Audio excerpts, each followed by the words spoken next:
देखिए, विदेश में क्या होता है उससे बड़ी बात देश में क्या लोग बोल रहे हैं।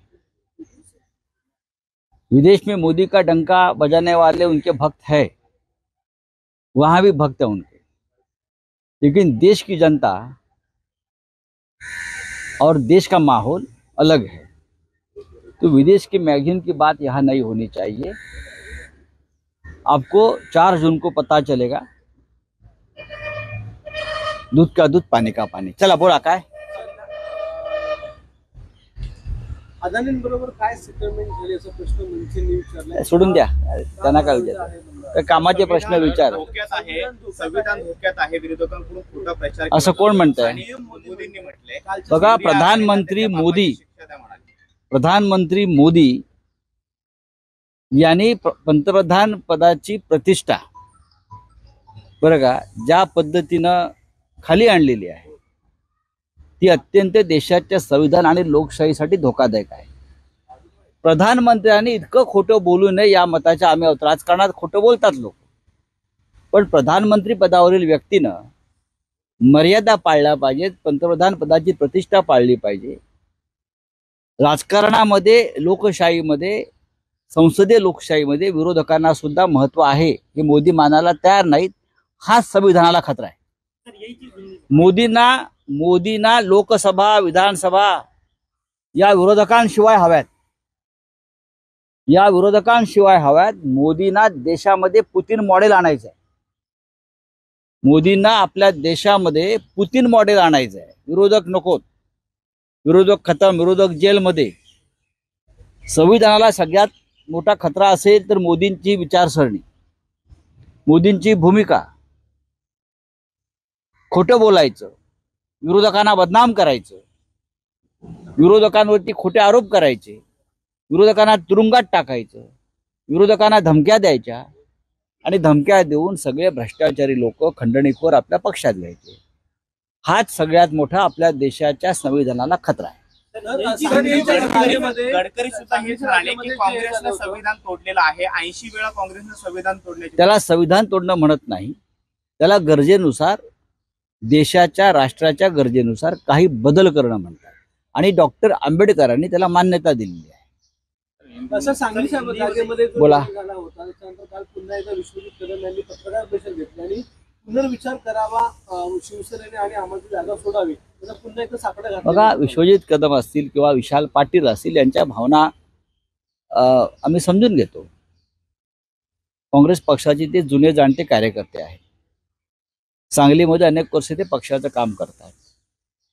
तरीही गेल्या काही वर्षापासून सांगलीमध्ये जातीयवादी शक्तींना ताकद मिळालेली आहे। आपण पाहिलं असेल, प्रत्यक्ष सांगलीमध्ये संघाचा माणूस निवडून येतो हे आपल्याला माहित असेल तर सांगतो मी। विधानसभेला मिरजेमध्ये संघाचा माणूस निवडून येतो, दंगली घडवल्या जातात। हे विश्वजित कदम आणि विशाल पाटील यांनाही माहिती आहे। गेल्या 10 वर्षापासून सांगलीमध्ये भारतीय जनता पक्षाचे खासदार निवडून येत आहेत,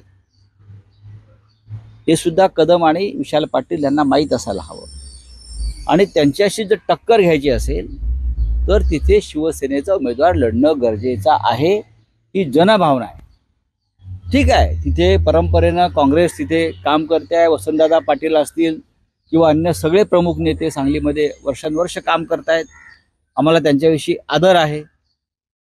पण आज परिस्थिती वेगळी आहे। आज परिस्थिती अशी आहे की यांच्याशी मुकाबला करायचा असेल या शक्तींशी तर तिथे शिवसेना हवी आणि म्हणून डबल महाराष्ट्र केसरी चंद्रकांत पाटील आणि त्यांच्या मागे शिवसेना उभी आहे। त्या जागेसाठी राष्ट्रवादी काँग्रेस पक्षानं शिवसेनेला पाठिंबा दिलाय पूर्णपणे। जयंतरावांनी जाहीर केलाय, माननीय शरद पवार साहेबांनी जाहीर केलाय आणि काँग्रेसनं सुद्धा ती जागा आता पूर्णपणे शिवसेनेला सोडल्यावर यांच्या ज्या भावना आहेत, विश्वजितजी कदम आणि विशाल पाटील, या भावनांचा आम्ही नक्की आदर करू आणि भविष्यामध्ये आम्ही काय करता येईल ते पाहू।